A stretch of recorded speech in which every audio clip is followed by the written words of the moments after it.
Je m'appelle Ellie. Je vis dans un monde en ruine où personne n'est à l'abri. Ce virus peut attaquer n'importe qui, sauf moi. Je suis la seule immunisée contre ce mal. Parce que... j'ai NordVPN! Quoi? NordVPN est un logiciel simple à utiliser qui vous permet de maquiller votre IP en un autre, ce qui vous permet de vous protéger contre les hackers, Ne me dis pas que le secret de ton immunité, c'était un VPN! mais aussi me permet d'accéder à l'internet du reste du monde, ce qui est très pratique pour Netflix car je peux accéder à la bibliothèque américaine avec des exclusivités comme Batman le fantôme masqué. J'ai tué un tas de gens pour te protéger des gens qui voulaient ton immunité. J'ai assisté à des trucs horribles. Je dors plus la nuit. Ne me dis pas que tout ça, c'était pour ça. Avec 5000 serveurs partout dans le monde, facile d'accès, il suffit d'un clic pour accéder aux serveurs du pays de votre choix. Ellie, je me sens pas bien, là. Profitez d'un abonnement de 2 ans, ainsi que d'un mois offert garanti 30 jours avec le code promo Fermez-la. Oh mon Dieu, je vois encore le visage de Sam quand je ferme les yeux. L'équipe de Fermez-la tient à préciser que NordVPN ne vous protège pas des champignons zombies, c'était juste une blague. Bah dis donc, on va pas arrêter de me le hyper, cet agenda SJW, mais c'est décevant. Je m'attendais à un truc, ne serait-ce qu'un petit peu choquant, ou ne serait-ce qu'un peu surprenant, quoi. Salut. Ah non, pas vous, j'en ai marre de vous. Ben quoi? On n'a rien dit encore. Non, non, non, j'en ai marre que vous ramenez vos débats de merde là. Et comme par hasard quand je fais une vidéo sur Last of Us 2, je veux pas que vous transformiez encore cette vidéo en débat de oh ce jeu est bien ou pas bien, et si tu dis ça t'es misandre ou sexiste. Merde à la fin. Bof. Bof. Ben, on s'en fout un peu de The Last of Us 2 en fait. Ouais, pareil. Ah ouais. Ouais, moi déjà, je n'ai pas envie de soutenir un jeu où une bonne partie c'est juste des femmes et des gamins transgenres qui souffrent, fait par des développeurs exploités ouais. jusqu'à l'esclavage. Ouais, et moi je trouve ces jeux chiants. Trop de cinématiques, trop d'exploration dans des décors nuls, et dès qu'on s'amuse, le jeu s'arrête pour te forcer à pleurer. Ça me saoule, Oh, moi. bah. Ok, hein, désolé, c'est juste que la dernière fois... Ah, la dernière fois, c'était pas nous, c'était des Skrulls. Après, on te comprend, hein. À force, tu te méfies même des vrais. Ouais. Et du coup, qu'est-ce que vous faites là? Oh, c'est simple. C'est pour quand le Fermez-la sur Lego Batman? Je fais cet épisode, et s'il n'y a pas d'actualité entre-temps qui mérite un Fermez-la, je m'attaque à Lego Batman, promis. Ah ben je te l'avais dit, suffisait de demander. Ouais, bon, bah, ça l'excuse pas d'avoir traîné.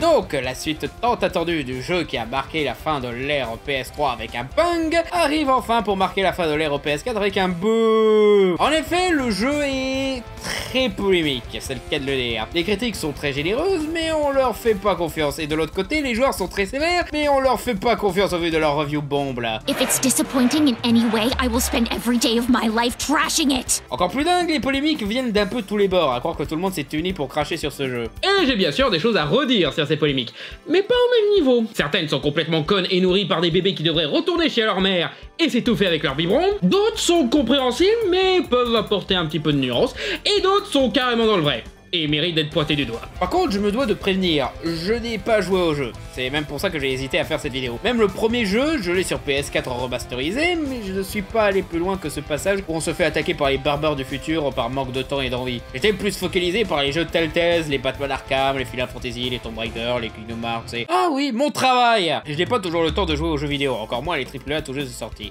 Et je suis plus un cinéphile qu'un joueur.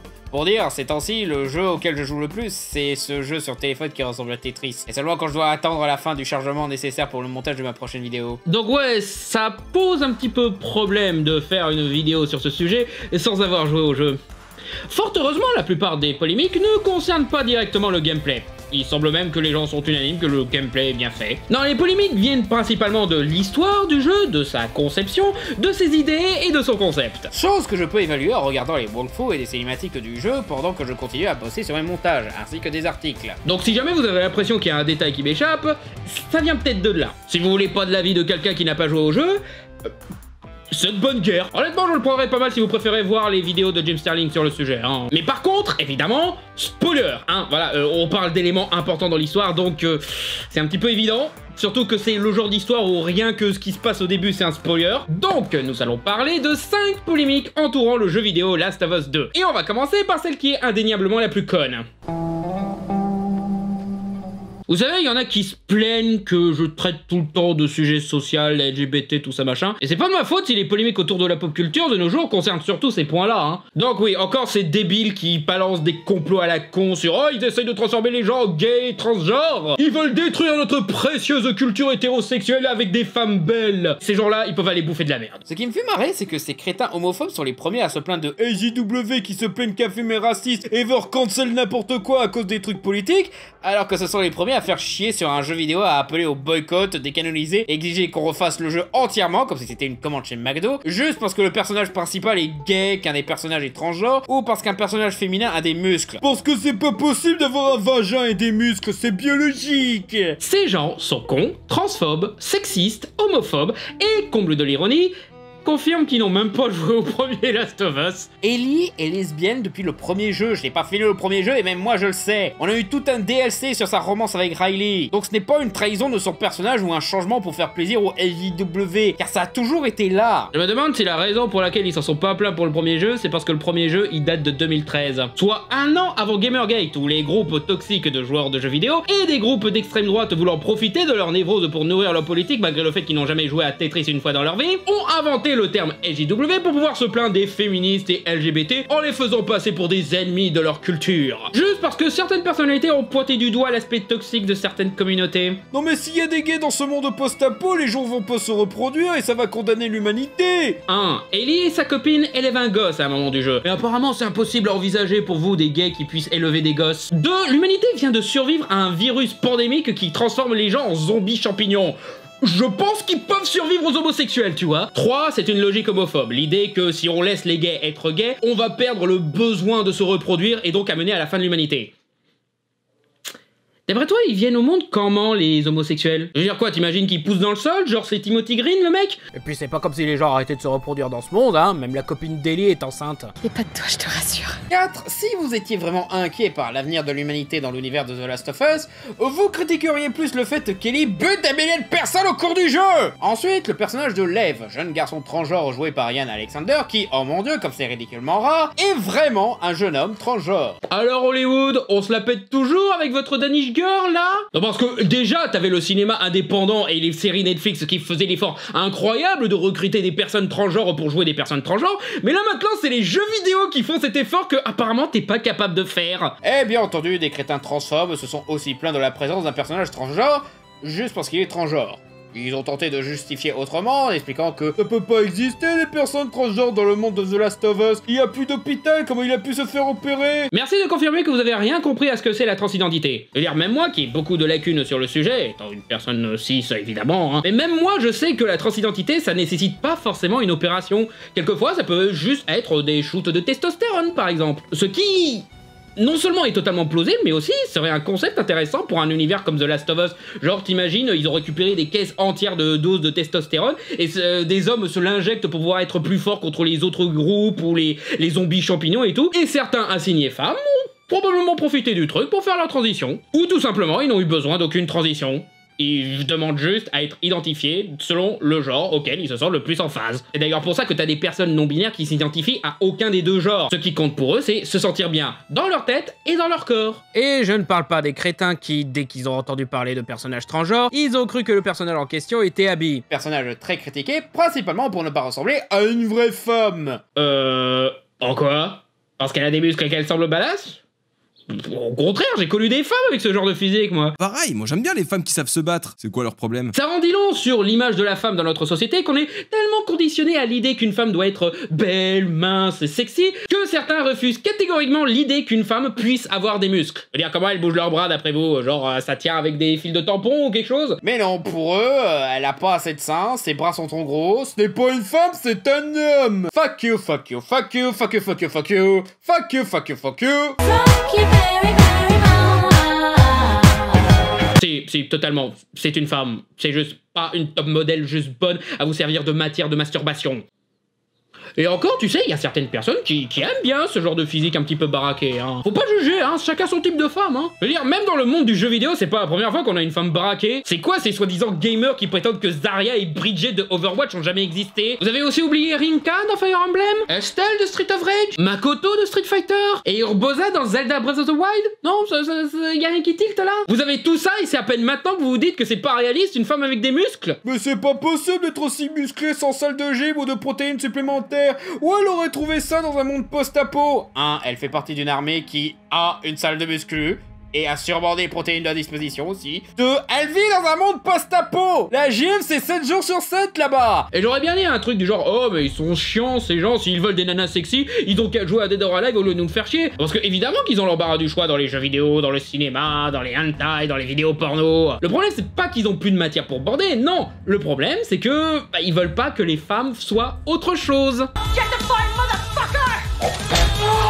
C'est une critique évidente qu'à garder le contrôle de ce à quoi devrait ressembler une femme. Des objets de désir n'existant que pour leur faire plaisir à eux. C'est aussi pour ça qu'ils vont critiquer des personnages comme Tifa dans le remake de Final Fantasy VII ou Jill dans le remake de Resident Evil 3, qu'on aurait soi-disant rendu moins sexy en leur donnant moins de poitrine ou en leur mettant de la boue dans la gueule. En plus c'est faux. Elles sont largement plus sexy qu'à l'époque où elles étaient des poupées Barbie pixelisées. Surtout Tifa qui à l'origine elle ressemblait à de l'art cubique là. Et maintenant bah non seulement elle est très jolie mais aussi elle est ultra sexy. Je veux dire, elle se balade le nombril à l'air sans aucune raison. Vous osez dire que ça c'est moins sexy que ça? Vous êtes trianglophile ou quelque chose hein? Si c'est le cas, pas de souci, hein, voilà, chacun son fantasme, mais bon... Aussi, toute l'histoire de moins de poitrine... Ouais, en fait, c'est un téléphone arabe mêlé à une erreur de traduction. Ils ont juste contenu les nichons. Ils ont pas réduit.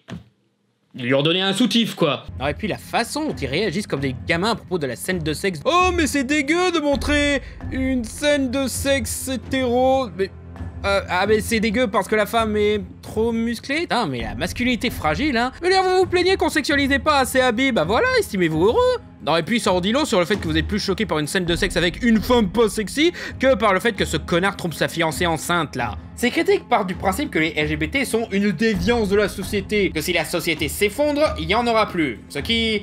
est très fanatique religieux appelle bon pour se faire buter par Galad dans Kingsman comme principe. La fin du monde arrive et les pécheurs mourront en premier. Ouais, vive Satan et bonne journée madame. Alors qu'en vrai, la société impose qu'une seule sexualité comme une normalité, à savoir l'hétérosexualité, et qu'un seul type de physique idéal arbitraire pour les femmes dans le seul but d'être jolies selon l'époque. Si la société s'effondrait, il y aurait donc moins de pression sociale pour se forcer dans une préférence sexuelle, une apparence ou un genre qui ne te convient pas. Je veux dire, c'est assez parlant que vous soyez plus choqué par le fait que l'écroulement de la société va permettre aux gays, aux personnes transgenres et même aux femmes de s'épanouir sans la moindre pression sociale, mais pas par le fait que l'écroulement de la société amène les gens à devenir des barbares, tueurs, sanguinaires, cannibales, violeurs. Ouais, en gros, c'est mieux d'être un méchant de Mad Max que d'être gay, c'est ça, hein. Dans le cas de Lev, c'est même un groupe de fanatiques qui est montré en train de le persécuter pour être transgenre. Ce qui fut aussi critiqué par pas mal de gens de l'autre côté de la barrière politique. Parce que bien que les propos transphobes soient dites par des personnages antagonistes montrés comme des connards méritant de mourir, certains ne voulaient pas entendre ce genre de propos dans un jeu qu'ils jouent pour le fun. Voire trouvent ça rabaissant que l'une des rares représentations de la transidentité dans les médias populaires soit une victime d'abus et de violence à la limite du malsain. Ce que je peux comprendre. Je vais même dire, ça aurait un peu moins posé problème s'il y avait... Vous savez... un avertissement. Je veux dire, on prévient bien quand il y a des gros mots et des trucs racistes, alors ça revient un peu au même, quoi. Et oui, je comprends que ça fasse un peu chier que pour une fois qu'on a de la représentation pour les personnes transgenres dans un truc ultra populaire, on en fait une personne qui est constamment victime d'abus et de violence. Je veux dire, c'est sympa d'avoir mis de la représentation, mais... peut-être que c'était pas une bonne idée de confier ça à Last of Us, quoi. Mais sinon, je m'adresse à ceux qui reprochent aux gays, personnes transgenres et femmes au physique hors normes d'exister dans un jeu vidéo. Dites-moi, vous y croyez toujours à votre connerie de Go Woke, Go Broke? Je veux dire, The Last of Us 2, c'est genre quoi, le 10e truc qui Go Woke et qui ne Go Broke pas du tout? C'est même un immense succès? Comme quoi votre théorie est complètement conne et démontre que c'est vous qui êtes complètement déconnecté de la réalité. Seulement, vous y méprenez pas, je suis pas complètement du côté de Naughty Dog. Oh, don't give me that look. Some of the best books were written in literal crunch time. That's a toxic mentality that contributes to burnout and unrealistic expectations. C'est loin d'être le premier cas de développeur de jeux vidéo qui exploite à la limite de l'esclavage. On se souvient encore des bails de Rockstar sur Red Dead Redemption 2, qui a eu recours à des pratiques condamnables pour que l'équipe de développement finisse le jeu au plus vite. Mais là, pour beaucoup, c'est la couille de cheval qui fait déborder le potage. Des journées de 12 heures, week-end compris, ne prenant pas en compte la santé, le rationnel et la vie privée de ceux qui bossent sur ces jeux. Certains ont dû être hospitalisés. Et je sais que dans ce genre de métier, on devrait surtout blâmer les patrons, les plannings et pas l'artiste sur son œuvre. Et dans le cas de The Last of Us 2, l'artiste autoriste en question, Neil Druckmann, est vice-président de Naughty Dog. Il a donc sûrement assez de pouvoir pour prendre une décision comme retarder la sortie du jeu parce que l'équipe de développement est trop surbookée. Vous savez, comme on a fait durant la pandémie. Même si on prend en compte le fait qu'ils ont probablement voulu se dépêcher car Sony a annoncé la PS5 pour la fin d'année et qu'ils devaient sortir le jeu au plus vite, il y avait d'autres échappatoires, genre faire après une version remasterisée pour la PS5, comme le premier Last of Us, soit le sortir en simultané sur les deux consoles, comme Zelda Breath of the Wild. Ou encore mieux, mettre moins de contenu. Car beaucoup ont critiqué certains passages juste là pour allonger la durée du jeu. Bah, peut-être que si on avait viré ça, on aurait pu laisser les développeurs respirer en fait. Ou encore mieux, mettre certains éléments du jeu en DLC. Tu sais, ce truc que les joueurs appellent une excuse pour les développeurs d'être fainéants là. Bah du coup, ça aurait un petit peu équilibré le problème de mettre certains éléments qui sont pas primordiaux à l'histoire en DLC. Parce que de ce que j'ai vu, t'as pas mal de passages un peu inutiles et trop longs, tu te contentes de ramasser des conneries, une partie du sous-scénario d'Abby qui aurait pu être raccourcie, surtout au tout début du jeu, le niveau précédent, l'assassinat de Joel, ça casse un peu le choc du twist. En fait, Abby est un être humain que l'on a en moitié de jeu. Pour juger l'histoire du jeu, je me suis basé sur le montage de Game Movie Land, petite dédicace d'ailleurs, mais j'ai découvert dans d'autres vidéos que le mec avait enlevé des passages entiers pour sa vidéo. Et ça m'avait pas du tout choqué, l'histoire me semblait suffisamment complète. Genre le début du voyage d'Ellie où elle s'arrête pour jouer Take On Me à Dina, déjà risqué comme choix de chanson, sachant à quel point c'est devenu un mème, mais en plus, ouais, le montage de Game Movie Land prouve que ce n'était pas nécessaire. Même si les mecs aimaient vraiment ces scènes, ils voulaient vraiment les faire comme ça, ce que je peux comprendre, hein, en tant qu'artiste, hein, je comprends qu'on soit trop attaché à certaines scènes qu'on a bien aimé écrire, faire, jouer, tout ça, machin, bah en faire des DLC, ça aurait été pratique, non? Ou même des trucs qui valaient mieux s'en passer, genre le triangle amoureux entre Abby, l'autre connard, et Ficelle misérabiliste, ou le passage avec Lev, où il se gourde de chemin juste pour avoir de l'ennemi à tuer durant le passage. Certains flashbacks d'associance qui, au bout d'un moment, deviennent une formule qui se répète de la même manière. Oh tiens, nos héros sourissent, quelqu'un va mourir ce soir. Et puis au final, on a vraiment besoin d'avoir des graphismes aussi bons. Je pense qu'on aurait toléré des graphismes moins évolués à ce niveau de qualité. Surtout si ça permet aux développeurs de voir leur famille le week-end, quoi. Ouais, impressionnant la modélisation des passages de guitare, mais en vrai, on peut se contenter de ça, hein. Moi, j'ai ressenti plus d'émotion que dans ton jeu, hein. Et le truc d'amélioration d'armes, là, vous avez foutu des animations ultra détaillées et tout. On n'avait pas besoin de ça. On n'a jamais eu besoin de ça. Le menu suffisait. Ça fait que ralentir l'aspect gestion du jeu inutilement. Les mecs auraient pu avoir des vacances si ce truc de merde n'existait pas. Tout ça pour ce fétichisme du réalisme qui prouve déjà beaucoup trop de films et jeux vidéo, et qui est absurde dans un médium qui aura forcément un élément trahissant la pression du réalisme, et dans une histoire de zombies champignons avec des gens qui jouent à la PS Vita. Il y a quelques années, Naughty Dog avait gagné quelques bons points chez les gamers à propos de Uncharted The Lost Legacy. À la base, ce jeu devait être un DLC d'Uncharted 4, et ils ont tellement bien bossé là-dessus qu'ils se sont rendus compte que le résultat était trop gros pour un DLC. Donc ils en ont fait un jeu à part. Mais la durée de vie du contenu était un peu trop court par rapport à Uncharted 4. Donc du coup, ils ont vendu le jeu à bas prix, 40 €, soit 30 € de moins qu'un jeu neuf habituel sur PS4. Très bonne initiative et honorable. Bon oui, j'ai vu certaines vidéos expliquant que le développement de ces jeux-là s'est pas super bien passé non plus, mais voilà quoi, ils ont montré que c'était possible de quand même faire des jeux plus humbles. Du coup, ça pouvait être une bonne excuse pour ne pas exploiter tes employés. Si vous étiez inquiet pour la durée de vie, vous aviez qu'à vendre le jeu moins cher, non? Ou pas, je suis sûr que certains auraient toléré une durée de vie moindre, hein. Certains jeux devenus cultes comme Onimusha ou Zone of the Enders sont très courts, on leur a pardonné. On demande pas une arnaque comme The Order ou Star Wars Battlefront qui dure 3 heures. Mais on vous aurait pardonné un jeu court, mais bien fait. Mais pas un tel traitement de votre staff. Shaw Layden, l'ancien patron de Sony Interactive Entertainment, la branche jeux vidéo de Sony quoi, disait que l'évolution de l'industrie dans plus de graphisme, plus de durée de jeu, arrivait à une impasse où les jeux coûtent de plus en plus cher et demandent plus de temps de développement. Et ce, pour pas grand chose au final. Dis aussi indirectement que ton jeu est trop long, Naughty Dog. Et ça, c'est le problème de l'inflation dans le monde du jeu vidéo. On atteint un tel pic de qualité des graphismes que certains préfèrent des jeux aux graphismes beaucoup plus simples comme Minecraft ou Undertale, qui malgré le fait qu'ils sont très différents en termes de durée de jeu, sont tous les deux bas en termes de prix. Donc, faudrait peut-être voir à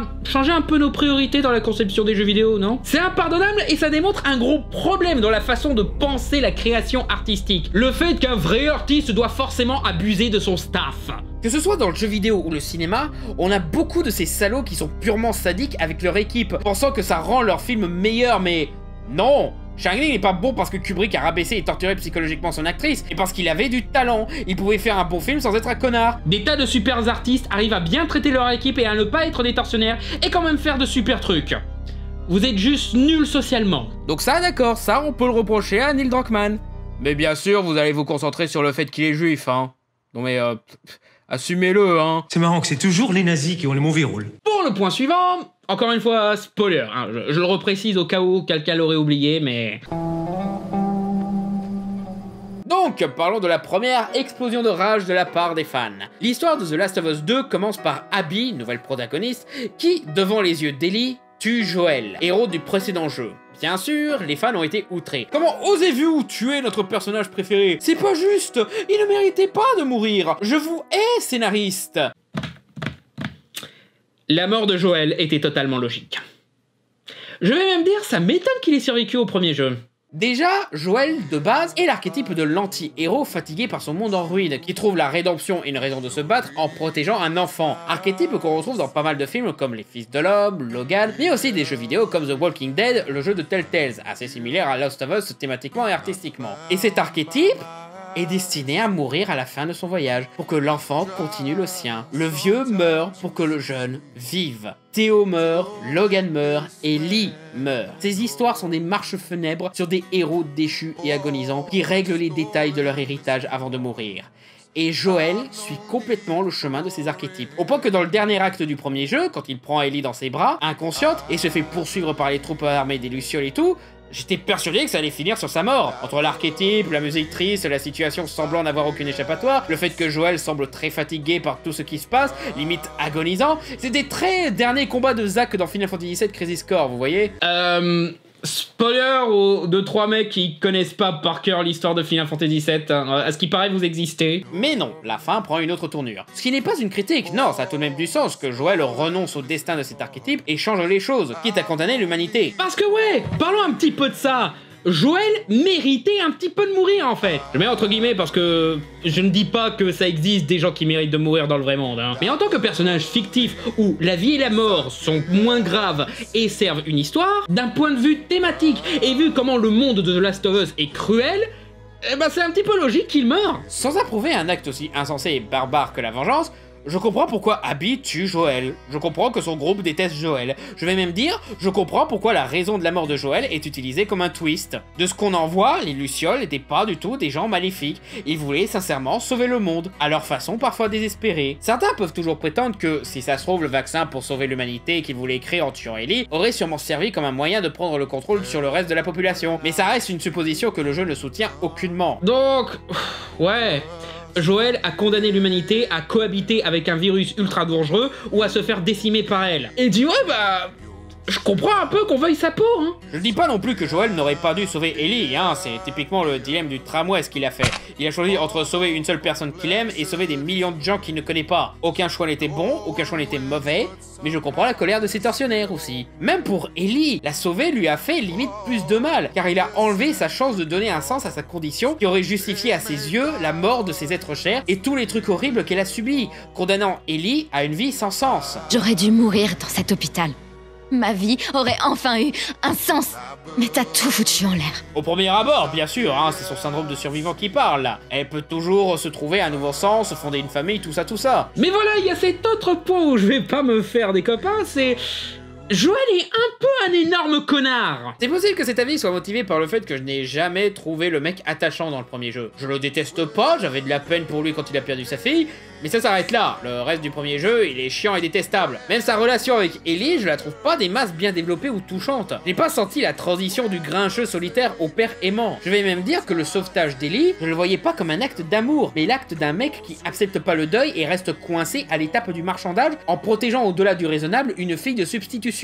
Il laisse son traumatisme dicter sa conduite. Il fait du transfert comme une mère qui a perdu son enfant, qui kidnappe le bébé de quelqu'un d'autre en criant « C'est mon enfant !» Ça me fait penser au premier film Mission Impossible où le héros de la série télé, Jim, se révèle être le méchant de l'histoire. Ce choix a été très critiqué par les fans, mais l'ont finalement accepté, ainsi que son remplaçant Ethan. Alors que là, la direction est presque en désaccord avec ce que le personnage était dans la série. Last of Us 2 fait un peu la même chose, sauf que là, la dernière fois qu'on a vu le mec, il a massacré sauvagement et inutilement des gens qui, de ce qu'on en sait, sont juste des gens décents mais désespérés, voulant sauver l'humanité. Vous avez oublié la scène où il tue le garde, là? Où est la salle d'opération? J'ai pas le temps de jouer à ça. Où elle est? Où?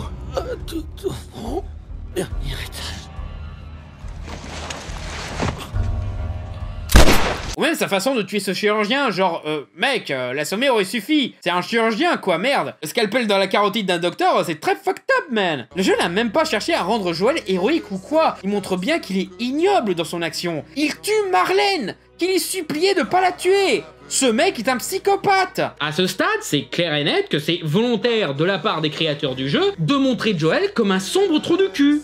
Et ce, dès le premier jeu. Donc je m'excuse, mais qu'est-ce qu'on a à foutre qui meurt comme une merde? En fait, pour dire, j'aurais même vu Ellie le tuer pour se protéger de sa folie meurtrière, un petit peu de la même façon que la fin de la saison 2 de The Walking Dead qui... Ouais, désolé de vous rappeler les souvenirs douloureux, mais ceux qui ont joué au jeu, vous savez de quoi je parle. Je ne dis pas que vous avez tort d'aimer le personnage. Aimer un personnage connard, ce n'est pas grave. Moi aussi, j'aime des personnages de connards. Seulement, j'assume que ce sont des connards et accepte leur sort karmique. Mais t'as des gens qui, limite, voient la mort de Joel comme celle d'un vrai être humain, voire d'un saint. Ils insultent et menacent de mort Neil Druckmann pour avoir fait tuer Joel. Pour aucune autre raison que le fait qu'ils ont tué Joel. Sérieusement? Je veux dire, on peut critiquer un tas de trucs sur Druckmann, hein, le fait que c'est un patron tortionnaire, d'être irresponsable, voire d'être un cinéaste qui s'est trompé de branche et qui fait du mélo juste pour avoir un Oscar. Mais lui reprocher d'avoir tué un personnage fictif, définition qui n'existe pas? C'est même plus con que les critiques contre Ryan Johnson pour les derniers Jedi, car il a pas tué un personnage qu'il aurait volé à son créateur original ou qu'il aurait dénaturé. Non seulement c'est totalement logique avec le premier jeu, ce qu'il a fait à Joel, mais en plus, c'est son personnage, c'est lui qui l'a créé, quoi. Je pense qu'il sait un petit peu ce qui est logique narrativement pour Joel. Même si Joel n'était pas un connard, ça aurait été ridicule de l'insulter pour avoir tué un personnage. Moi j'ai des tas de personnages préférés qui se font tuer et je ne blâme pas les scénaristes pour autant. Souvent parce que leur mort fait partie des raisons pour lesquelles je les aime, ces personnages. Je comprends la logique narrative de les tuer. Je n'ai pas gueulé comme si on avait tué mon chien ou quoi. Je me plains de morts dans certains trucs, oui, genre X-Men 3, mais plus parce qu'ils ont bâclé ces morts-là et pas réussi à la rendre impactante, voire parce qu'ils ont enlevé toute empathie que j'avais pour ces personnages après en avoir fait des connards juste avant. Et quand leur mort est mieux amenée dans d'autres films, je l'accepte. Je me contente pas de dire c'est nul parce que tel perso meurt, c'est vide comme critique. Être triste et trouver ça dommage, bah ok, pourquoi pas, mais calmez-vous un peu les gens. C'est encore pire par rapport à Abby, la haine que les gens ont pour ce personnage est ridicule. Tu as tué Joel, je refuse de te jouer. Je vais faire exprès de mourir dans les moments où je te joue parce que je refuse de te tolérer. Elle n'existe pas. Calmez-vous! Déjà, c'est quoi ces soi-disant gamers qui sont complètement étrangers au concept de jeux vidéo qui vont faire jouer l'antagoniste? Ils ont jamais fait de jeu de stratégie? Genre, quand ils jouent à Star Wars Battlefront, ils sont genre, comment osez-vous me faire jouer Dark Vador? Il a tué Obi-Wan et Samuel Jackson, je refuse! Comment oses-tu me faire jouer le Joker dans les jeux Arkham? Il est... Objectivement et sur tous les points plus horribles et détestables qu'Abby, et personne s'en plaignait dans Arkham Knight. Les gens trouvaient même ça cool, hein. Tiens, des gens qui ont pas de souci à incarner le Joker mais détestent jouer une femme forte et pas conventionnellement sexy. Faites preuve d'un peu de nuance, quoi. Tu es un personnage qu'on aime bien et certes détestable, mais il y a d'autres aspects qui composent un personnage. La limiter à ça, c'est très simpliste, et ça vous ferme les portes vers une histoire intéressante. Genre, est-ce que vous dites que Thanos est le plus mauvais personnage du MCU parce qu'il a tué Loki? Que Kylo Ren a perdu tout intérêt après avoir tué Han Solo? Que Scar a le plus gros défaut du Roi Lion pour avoir tué Mufasa? C'est une fiction, bordel de merde. Je veux bien qu'on soit à fond dans l'application émotionnelle, pas de soucis, mais pas au point de rejeter toute une histoire juste pour ça, quoi. Je veux dire, ce sera quoi la prochaine fois vous allez reprocher à l'actrice qui joue Abby d'avoir tué Joel et de la menacer de mort qui punit Internet, passe-moi le numéro de tes parents là c'est plus possible. Je vais même dire, rien à foutre, Abby est bien plus attachante, intéressante et même honorable que Joel. Elle a sauvé bien plus de gens et fait plus de bonnes actions que Joel ou même Ellie. Je veux dire, qui Ellie sauve dans ce jeu? À part des gens qui sont dans la merde à cause d'elle. Bah, elle sauve Abby, justement. Abby qui, elle, sauve ses amis, des gens innocents qui étaient dans le camp ennemi, et même a laissé la vie sauve à Ellie. Même après qu'elle ait tué tous ses êtres chers. Même quand elle fait un truc horrible, c'est plus compréhensible. Même tuer Joel. Même tuer Jesse, hein, c'était de la légitime défense, hein, je le comprends, alors que le mec était lui aussi un personnage bien plus attachant et honorable que Joel, et sa mort bien plus insultante. Je veux dire, je comprends la mort soudaine du mec, hein, ça va avec le ton du jeu, mais putain, t'as pas de deuil, t'as pas d'hommage ou quoi, on ne parle pratiquement plus de ce qui lui est arrivé à ce pauvre gars. Et les gens se plaignent pour Joel? D'accord, vous êtes habitué à lui dans le premier jeu, quand il était votre avatar et tout, et au bout d'un moment, le mec est un connard. Même Ellie, qui est certes cool, est devenu un véritable monstre assoiffé de sang détestable au cours du jeu. Là où Abby a tout pour plaire. À part le fait qu'il était dans le premier jeu... Quelle raison vous avez de les préférer à Abby? Non, et puis, vu les proportions que les reproches sur cette mort atteignent, je me pose des questions sur les vraies motivations des détracteurs les plus violents. Parce que peut-être que certains le font pour combattre la menace LGW qui remplace les héros de jeux vidéo masculins par des héroïnes. Sauf que eux, ils sont un peu plus intelligents que les neuneux qui prétendent que les femmes n'ont pas de muscles, alors ils essayent de critiquer l'histoire en reprochant certains des défauts à un personnage de femme forte. Parce qu'au moins, dans cet angle-là, ils ne passent pas du tout pour des sexistes. Non, parce que ça commence à devenir trop récurrent là. Abby, Rose, Captain Marvel, les SOS fantômes version femme, à 90% ça tombe sur des femmes, vos colères de fanboy à la con. Et ça vire toujours au harcèlement des actrices concernées. Comme si elles étaient responsables de cette histoire, quoi. Je veux dire, c'est des actrices, elles se contentent de suivre, quoi. Je veux dire, j'ai vraiment cette impression que si Abby était un mec, elle serait vue comme le Thanos du jeu vidéo, hein. Un personnage profond et nuancé dans un jeu vidéo complexe. Elle aurait eu une centaine de vidéos essais expliquant à quel point elle est profonde et des fanarts d'elle dans une position un petit peu mélancolique. Parce que ouais, j'ai vu personne aller harceler Josh Brolin pour avoir tué Peter Parker ou Gamora ou Loki, hein, bien entendu. Hein.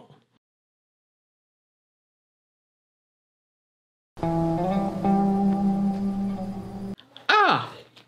Ce point est très intéressant. Je vais même dire, c'est un débat qui promet d'être très enrichissant. Beaucoup ont reproché au jeu d'abuser de moments forçant le joueur à se sentir coupable, en prenant des exemples comme la scène où Ellie torture quelqu'un, où le joueur doit appuyer sur carré pour accomplir l'action monstrueuse, ou encore le passage où Ellie tue un chien pour plus tard dire « Pourquoi tu as tué ce pauvre chien ?» On reproche essentiellement trois choses. Le fait que le jeu force le joueur à faire ses actions, rendant la culpabilisation complètement hypocrite, le fait que le jeu manipule les émotions du joueur, rendant la culpabilisation insultante et forcée, et le fait que le jeu mise dans le misérabilisme, rendant la culpabilisation grossière. Et à ces trois reproches, bon c'est pas la meilleure des défenses, j'en conviens, mais ça me paraît important de le préciser, c'est Last of Us. Oui, le jeu t'a pas laissé le choix. Parce que Last of Us n'a jamais été un jeu à choix. On te laisse pas la possibilité d'épargner le chien, tout comme dans le premier jeu, on te laissait pas la possibilité d'épargner le chirurgien chargé de tuer Ellie. Et là, non seulement t'as un jeu entier qui te culpabilise d'avoir fait ça, mais en plus, c'était inutile de le tuer, hein, l'assommer aurait suffi. Là où le chien, c'était soit le tuer, soit se faire bouffer, quoi. J'ai l'impression qu'on a perdu l'habitude, car ce genre d'histoire dramatique et d'ambiguïté morale, ils sont surtout dans des jeux comme Mass Effect, Heavy Rain, Walking Dead, ou même Undertale. Mais Last of Us est un jeu à narration linéaire. Le jeu ne te propose pas d'être actif dans le déroulement de l'histoire. Il raconte son histoire et tu joues les moments d'action, d'exploration ou de guitare. Ce qui est un peu comme on a toujours fait les jeux vidéo en fait, y compris dans Last of Us premier du nom. C'est marrant parce qu'il y a 4 ans j'avais fait une vidéo sur ce sujet quoi, sur les jeux vidéo à choix et la critique récurrente que les choix n'influent pas sur l'histoire du jeu. Et maintenant ces types de jeux sont tellement institutionnalisés qu'on ne peut plus imaginer un jeu AAA qui ne propose pas de choix. Je veux dire, je trouve ça cool pour le genre des jeux à choix mais c'est un petit peu dommage pour Last of Us, hein. Après, on pourrait reprocher le fait que ce genre d'histoire ne marche pas pour un jeu linéaire, que tout le jeu veut explorer des thèmes moralement ambigus qui perdent leur intérêt sans le choix. Critique pertinente, bien que j'aime quand même l'approche du jeu, à ce qu'il a voulu raconter, comment il a utilisé les codes du jeu vidéo pour l'illustrer, et pourquoi il n'a pas laissé de place au choix du joueur. Laisser au joueur la possibilité d'épargner le chien ou les amis d'Abby, ça aurait posé problème dans l'histoire précise que Druckmann voulait raconter, se reposant sur le fait de montrer Ellie tellement s'engouffrer dans la haine qu'elle devient la méchante de l'histoire, tandis qu'Abby se révèle être la vraie héroïne de ce bordel. Ça me fait penser à la fin du jeu Spider-Man d'Insomniac où Peter doit choisir entre laisser mourir sa tante ou la population de New York. J'avoue, j'étais étonné que le jeu ne propose pas de choisir, mais je trouve logique narrativement que Spider-Man, en bon super-héros, soit incapable de sacrifier tout New York, même pour sauver sa propre tante. Et j'avoue, j'aurais choisi de toute façon de laisser Tante May mourir, pour les raisons expliquées dans ma vidéo sur le problème de Spider-Man. Je ne dis pas que cette critique est conne comme celle sur la mort de Joel, ou sur la propagande LGBT, non, non, je vais même dire, je comprends cette critique, elle se défend. Ça dépend juste de comment on conçoit la narration dans le jeu vidéo, ce qui est un large débat. Moi je vois le truc selon ce que le mec a voulu faire, et de ce point de vue-là, je trouve qu'il a fait un bon boulot. Mais je comprends ceux qui trouvent cette approche vaine, et que c'est un gâchis s'affranchit des possibilités qu'offre le médium des jeux vidéo. Reprocher que le jeu manipule le joueur, j'avoue j'aime pas trop ce genre de critique, déjà parce que ça me fait faire des flashbacks du Vietnam de la critique de Ben the Sage sur le Tombeau des Lucioles qui reprochait au film de manipuler les spectateurs en forçant le drame. Le Tombeau des Lucioles est basé sur la vraie vie d'un mec, espèce de périparasite qui se fait passer pour un vrai être humain. Excuse-le d'avoir une vie qui te semble manipulatrice et mélodramatique, il a juste un peu vécu la Seconde Guerre mondiale. Mais aussi parce que... N'est-ce pas le but de la fiction? De manipuler les émotions des spectateurs pour l'immerger dans une histoire? Je comprends que certains soient rebutés par cet aspect manipulation, surtout si ça te fait ressentir des émotions désagréables comme la culpabilité, mais...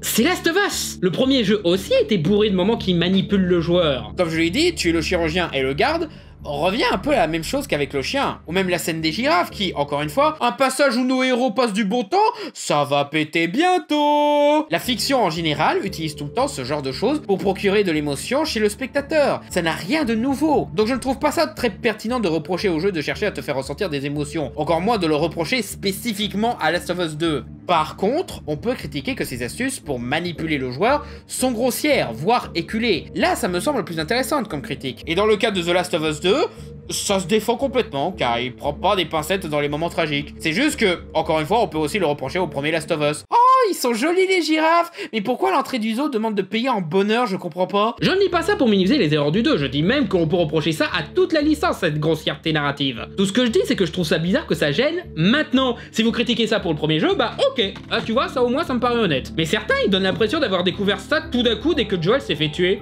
Par contre, la scène de torture et la scène du chien, je trouve pas qu'elles soient aussi nazes qu'on le dit, hein. Pour moi, la ficelle la plus grossière reste de loin le coup de Mel, la femme enceinte du groupe d'Abby. Déjà, vous emmenez une femme enceinte au combat?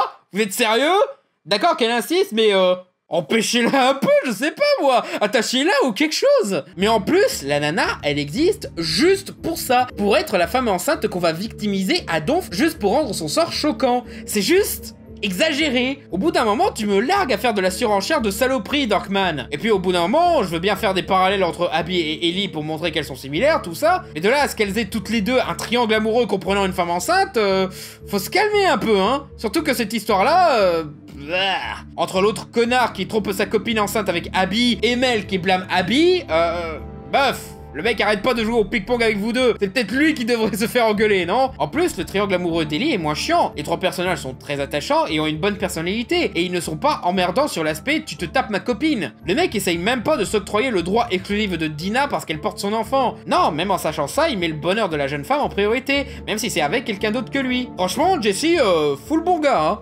Ce qui rend sa mort plus insultante d'ailleurs. En fait, je trouve même le coup du chien bien pensé. Tu te fais attaquer, tu le tues pour survivre, tu passes direct à autre chose, t'y réfléchis plus. Une heure de jeu après, tu passes au point de vue d'Abby, tu vois pas mal de passages où tu vois qu'elle aime bien un certain chien de garde qui l'accompagne dans son périple. Puis, une dizaine d'heures de jeu plus tard, une fois bien habitué à jouer Abby et avoir bien aimé passer du bon temps avec le chien, t'es genre « Oh merde! Quelqu'un a tué son chien!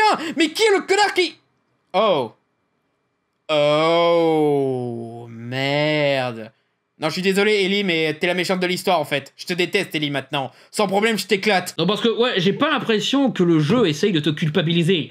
Il te fait jouer le rôle d'Ellie. Et du coup, il fait culpabiliser Ellie. Pas le joueur. Il blâme Ellie.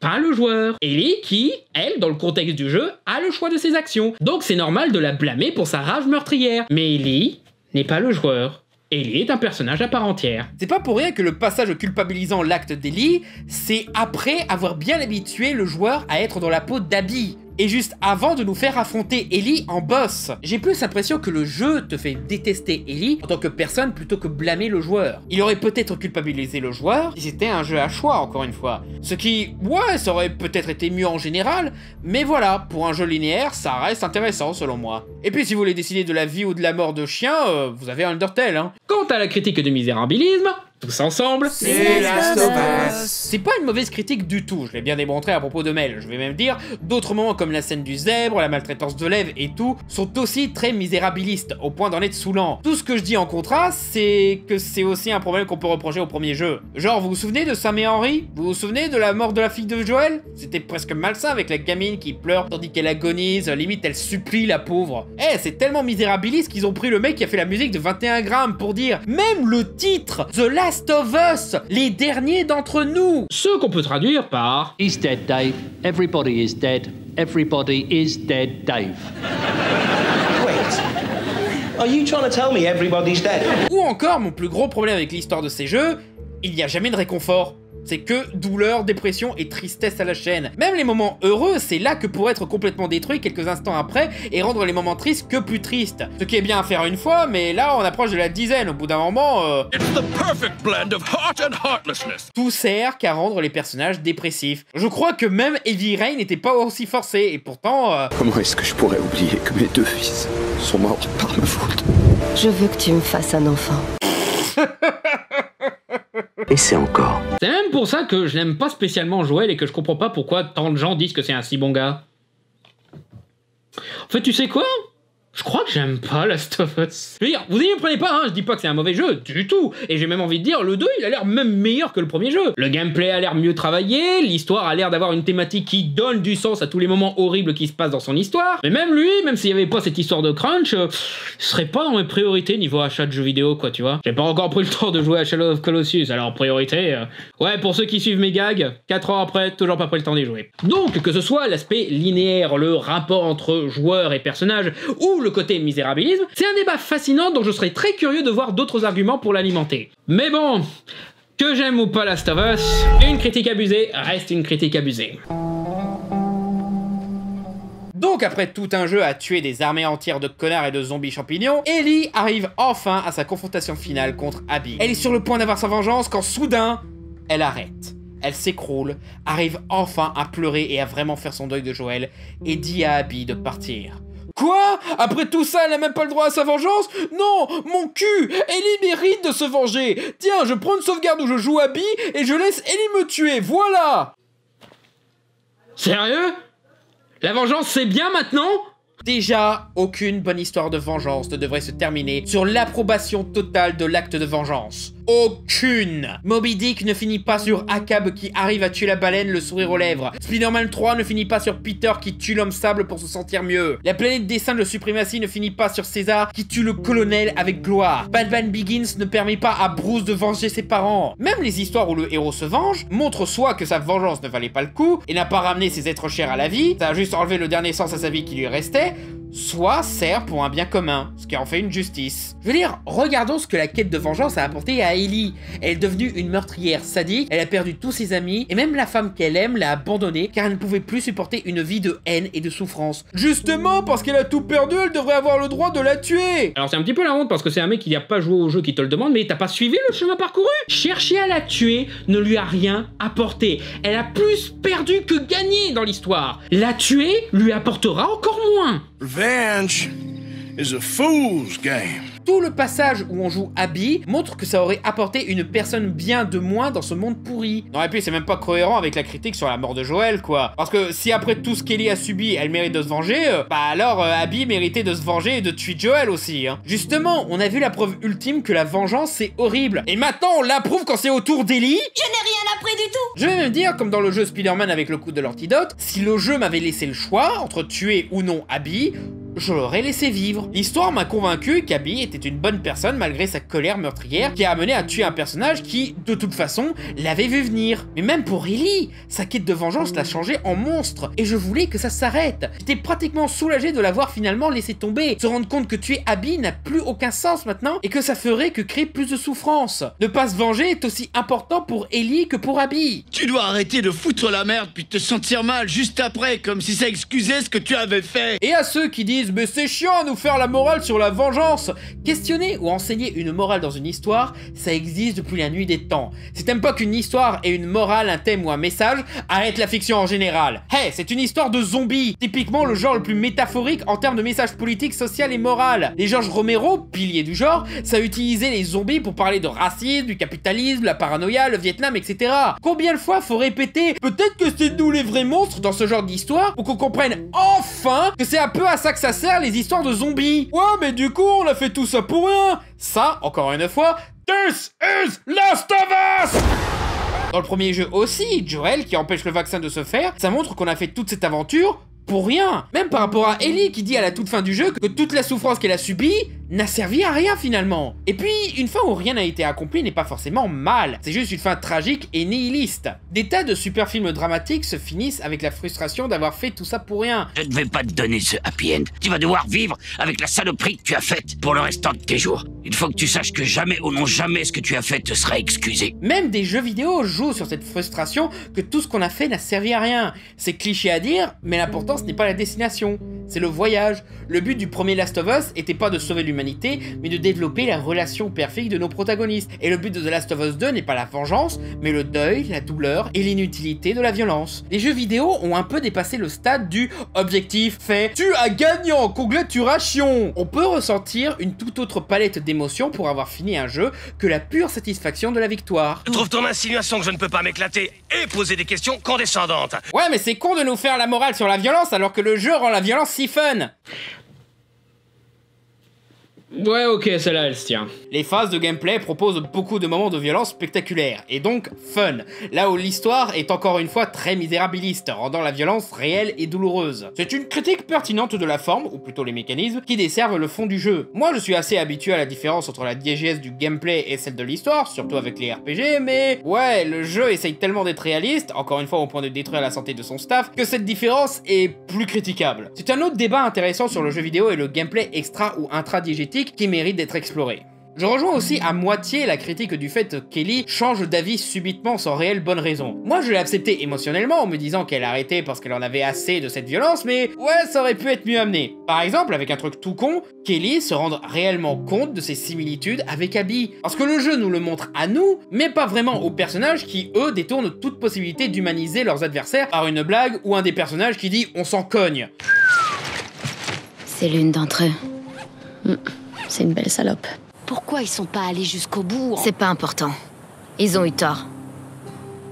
C'est clair. Ellie ne découvre même pas que Joel a tué le père d'Abby, par exemple. Elle ne sait pas non plus qu'elle aussi avait des relations amoureuses compliquées. Ça aurait pu être réglé, par exemple, en montrant qu'Ellie découvre que Joel lui a menti, tué les Lucioles et condamné l'humanité pour la sauver, non pas dans un flashback, mais durant sa quête de vengeance. Qu'elle découvre le mystère derrière pourquoi ils ont tué Joel, en découvrant progressivement la vraie vie d'Abby, lui permettant de voir qu'elle est humaine, a ses raisons de faire ce qu'elle fait, et qu'elles sont pareilles. Tout cela aurait renforcé leur dualité miroir et l'histoire. Même si le jeu l'a fait en flashback pour avoir la scène dramatique où elle confronte Joel par rapport à ce qu'il a fait, parce que tout ce qui intéresse Druckmann c'est la souffrance des personnages, on pouvait garder cette scène pour le présent et remplacer Joel par Tommy par exemple, qui était aussi dans le secret et a donc trahi la confiance d'Ellie. En fait en général je trouve que Tommy est sous-utilisé. Faites plus de trucs avec Tommy, il est cool Tommy. Encore une fois je ne défends pas absolument ce jeu, que de toute façon la licence elle-même je n'accroche pas des masses. J'ai bien plus accroché au personnage de ce que j'ai vu du 2 que dans le premier jeu, et je comprends ce qu'ils ont voulu faire, mais il y a des moments qui restent critiquables. Mais dire qu'Ellie aurait dû se venger juste pour se venger, parce que ça aurait soi-disant réglé son problème, c'est nul, immoral et passe à côté du propos du jeu. On a passé la moitié du jeu à montrer qu'Abby est une bonne personne. Pourquoi encore vouloir qu'Ellie la bute à tout prix? C'est comme ces gens qui critiquent la fin de Titanic parce que la vieille a jeté le bijou dans l'océan, alors que les mecs ont cherché pendant tout le film. Mec, la meuf t'a raconté son truc pendant 3 heures pour rien, c'est ça que t'es en train de me dire? Si c'est juste pour dire le jeu est nul parce qu'il laisse pas le personnage principal se venger, y a mieux à faire niveau débat. Hein. Critiquez The Last of Us 2, allez-y, tant que vous restez pertinent. Et que vous n'essayez pas de foutre en l'air la vie de ceux qui ont bossé sur ce jeu, parce qu'ils n'ont clairement pas besoin de vous pour ça. Je veux dire, c'est un petit peu ce que les histoires comme Last of Us, de post-apo, zombies, tout ça essayent de nous apprendre. Ne laissons pas notre sauvagerie prendre le dessus sur nous. Encore moins parce que vous pensez que vos actions n'auront pas de conséquences. Merci d'avoir regardé cette vidéo, n'hésitez pas à liker, partager, commenter et vous abonner. Et si vous voulez soutenir l'élaboration et l'amélioration de mes vidéos, vous pouvez déposer un don sur mon Tipeee ou à mon Utip, lien dans la description. Merci encore pour votre soutien et à bientôt sur Fermez-la.